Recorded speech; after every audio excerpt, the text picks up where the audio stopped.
कि हिंदू महासभा वहां सरकार में थी।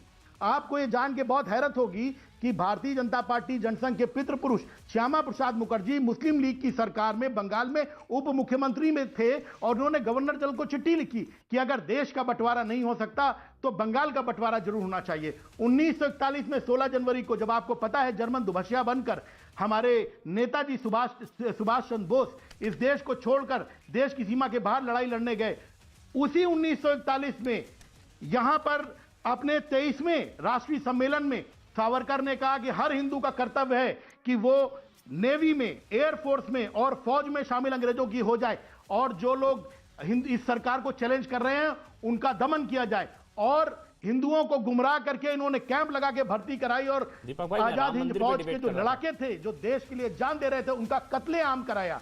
ये वो लोग हैं। मैं आपको बताना चाहता हूं 1942 में जब क्विट इंडिया मूवमेंट चल रहा था, देश में किसी संगठन को आजादी नहीं थी सभाएं करने की।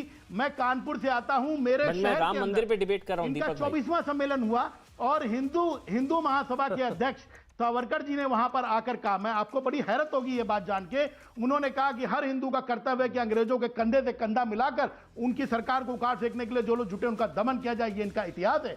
और इसी भारतीय जनता पार्टी के नेता आडवाणी जी पाकिस्तान गए, जिन्ना की मजार पर चादर चढ़ाई और कहा कि जिन्ना देश ये नकली हिंदू हैं, ठीक है, सेकुलर व्यक्ति थे। ठीक है दीपक भाई, ये नकली हिंदू आपके हिसाब से बीजेपी वाले नकली हिंदू हैं, ठीक है। तो पीडीपी, एक मिनट बस 30 सेकंड। अच्छा हाँ, बोल लीजिए, आप कंप्लीट कर लीजिए।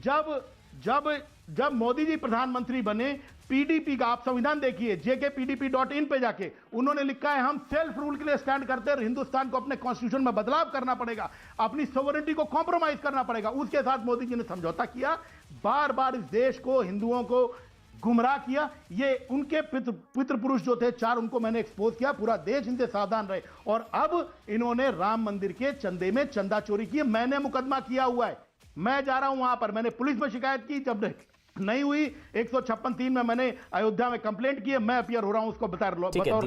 और दीपक वाजपेयी, एक चीज है ना दीपक वाजपेयी, ये लोग नकली हिंदू हैं, चलिए आपके हिसाब से आपका राजनीतिक आरोप है ये लोग नकली हिंदू हैं, ये बीजेपी वाले संघ वाले नकली हिंदू, आप लोग असली हिंदू हैं, ठीक है। नहीं, राम ने हिंदू लोगों को गुमराह किया, ठीक है, हिंदू लोगों को गुमराह किया, जो भी नकली हिंदू, जो मंदिर का विरोध करने वाले असली हिंदू थे, जब कहते थे कि मस्जिद की जगह मंदिर बन ही नहीं सकता, वो लोग सही थे, वो असली हिंदू थे, और ये नकली हिंदू थे, ये नकली हिंदू हैं।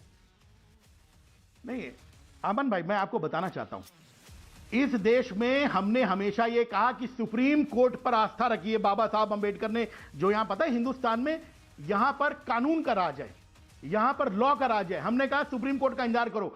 रक्तपात की नींव पर ये उन्माद की बुनियाद रखने वाले लोगों का हमने विरोध किया। हमने कहा ऐसे देखो, राम भगवान भी इसको अप्रूव नहीं करते। सुप्रीम कोर्ट ने अंत में दूध का दूध पानी का पानी किया, भव्य राम मंदिर बन रहा है, यही इस देश में होना चाहिए था, लेकिन रक्तपात की नींव पर नहीं। आज तरुण विजय जी ने ट्वीट किया, आप देखिए, इन्होंने भ्रष्ट अखबार मालिकों स्टेटमेंट देने से पहले सुप्रीम कोर्ट के फैसले का इंतजार नहीं किया ना दीपक भाई। दीपक भाई, ये तो फैक्ट है ना। देखिए, अब मैं आपको, मुझे टोकना पड़ेगा क्योंकि बाकी मेहमानों के पास जाना है। दीपक भाई, ये आप जो अब कह रहे हैं, जब ये स्टेटमेंट देने से पहले सुप्रीम कोर्ट के फैसले का इंतजार करना चाहिए था ना, कि मस्जिद तोड़कर मंदिर बनना ही नहीं चाहिए, ना बन सकता, तो वहां आपको इंतजार करना चाहिए था सुप्रीम कोर्ट के फैसले का। वैसे वो मस्जिद नहीं थी, वो विवादित ढांचा था, ठीक है ना। आप नलिन कोहली सुप्रीम कोर्ट के एडवोकेट भी हैं, वो सुप्रीम कोर्ट के एडवोकेट भी हैं, वो हमसे बेहतर, आपसे बेहतर जानते हैं, शायद हम सबसे बेहतर बता पाएंगे, ठीक है ना। एक बार मैं आगे चला जाता हूं। नलिन कोहली जी एकदम सही बताएंगे। सुप्रीम कोर्ट ने कहा कि वो घटना दुर्भाग्यपूर्ण थी। सुप्रीम कोर्ट ने खुद कहा कि वो घटना दुर्भाग्यपूर्ण थी, अपने फैसले में कहा। पूछे नलिन भाई से। नहीं, वो घटना दुर्भाग्यपूर्ण थी से ये नहीं पलट जाता कि वो मंदिर तोड़कर बनाई गई मस्जिद थी। वो मंदिर तोड़कर बनाया गया विवादित ढांचा था, वो मस्जिद थी ही नहीं। अब तो राम भक्त है, तो आप भी बोलिए विवादित ढांचा उसको। आप सबसे बड़े राम भक्त हैं दीपक भाई मेरी नजर में। आप लोग दिल्ली में राम मंदिर बना रहे हैं, आप भी बोलिए वो विवादित ढांचा था, मंदिर तोड़कर बनाया गया। कोई विवादित ढांचा मस्जिद हो ही नहीं सकती। अब तो आप मेरी तरफ, अब तो आप मतलब आप तो राम भक्तों की साइड आ गए भाई। अब तो बोलिए वो विवादित ढांचा था। अमन भाई, ठीक है ना। अब मैं नलिन कोहली के पास जा रहा हूं। अमन भाई, मेरी जाने दीजिए दीपक भाई। अब नलिन कोहली आप बोलिए बस। अब नहीं नलिन कोहली अब आप बोलिए। सुप्रीम कोर्ट में एडवोकेट भी है, भारतीय जनता पार्टी के राष्ट्रीय प्रवक्ता भी है नलिन कोहली भाई। दिल्ली में भी राम मंदिर बन रहा है, आप लोग कहते थे राम विरोधी हैं और ये राम का मंदिर है, अब तो दिल्ली में राम मंदिर बन रहा है भाई। आप लोगों ने 497 साल लगा दिए, इन लोगों ने तो अभी बना रहे हैं ये लोग मनोज भाई एक सवाल आपसे लूंगा, उसके बाद आपको जाने दूंगा। नलिन कोहली। अमन भाई, आपने बड़ा अच्छा मुद्दा आज उठाया है। मैं बड़े धैर्य के साथ दीपक जी के भाषण ही कहूंगा। कुछ सुन रहा था, मतलब एक इतिहासकार के रूप में उन्होंने कई चीजें कही या अपने बनने की एक इच्छा प्रकट की। उपन्यासकार कोई उपन्यास लिखता है, उस प्रकार से एक कहानी बताने की कोशिश की। मुझे जिस बात का दुख है वो है कि भगवान श्री राम, और वो भी दीपावली से एक दिन पूर्व, जिसे छोटी दिवाली के रूप में भी इस देश में और विश्व में करोड़ों लोग उसे मनाते हैं। राम, भगवान राम जो सत्य के प्रतीक हैं, भगवान श्री राम जो अंधकार को दूर करके रोशनी के लिए दीपावली मनाई जाती है, सत्य की झूठ की जीत के ऊपर में मनाई जाती है। उस दिन तो कम से कम भगवान श्री राम का इस प्रकार से फलूदा बनाने का एक प्रयास जो कर रही है आम आदमी पार्टी, भगवान राम को तो बख्श दीजिए ना। भारतीय जनता पार्टी को मत बख्शिए, आप राजनीतिक विरोधी हैं, आपका अधिकार है। मैं एक वकील के नाते कह रहा हूं, बोलने की पूरी स्वतंत्रता है आपको, मुझे, सबको, इस पैनल पे, देश के लोगों को, अनुच्छेद 19 के तहत। लेकिन भगवान श्री राम को निचोड़कर मरोड़कर अपनी राजनीति के लिए, वो भी दीपावली के पर्व पर प्लीज प्लीज बख्श दीजिए। मुझे बड़ा दुख हुआ। अगर आपकी आस्था है तो अच्छी बात है, तो आप दिखा दीजिए ना कौन सा बयान आपके और आपके पार्टी के शीर्ष नेता के हैं कि यहां मंदिर बनना चाहिए।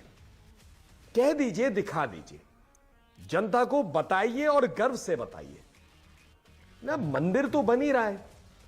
अब मंदिर बनने के बाद भाजपा झूठे हैं, आरएसएस धोखेबाज है, वही विश्व हिंदू परिषद ऐसा है, इसको लेके आप राजनीति करिए, पर भगवान राम को क्यों खींच रहे हैं उसमें?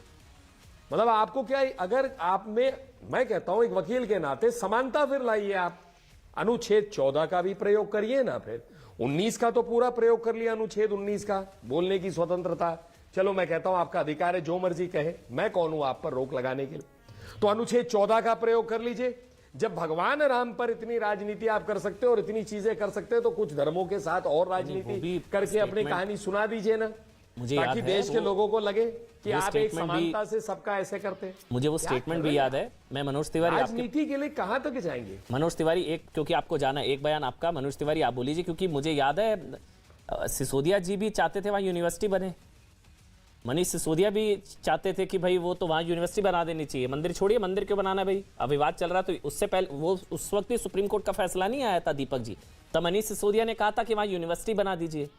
तो मंदिर तो बनना शायद चाहते ही नहीं थे, कि जिस तरह की स्टेटमेंट्स थी। अब आप कह रहे हैं मंदिर मंदिर मंदिर, अब तो दिल्ली में भी मंदिर बना रहे हैं, लेकिन आप तो यूनिवर्सिटी बनाना चाह रहे थे। आप मनोज तिवारी बोलिए, उसके बाद आपको जाना मेरे ख्याल से। फिर मैं अनुराग भदौरिया और विजय शंकर तिवारी के पास भी आऊंगा। हाँ, मैं दीपक जी आपके पास आऊंगा जी। मनोज तिवारी। बिल्कुल अमन जी, मैं बहुत धन्यवाद करता हूं नलिन कोहली जी का। उन्होंने जो एक ही लाइन में बात कह दी कि एक कोई स्टेटमेंट हो जो दीपक जी बताएं कि उनकी पार्टी ने कभी कहा हो कि राम मंदिर बनना चाहिए। आप सोचिए, मनीष सिसोदिया जी का जो बयान है वो तो इतना खतरनाक है। जब मंदिर की बात आई थी तो उसमें तो हम जाने से भी हमें लगता है कि हम भगवान श्री राम से विमुख हो रहे हैं।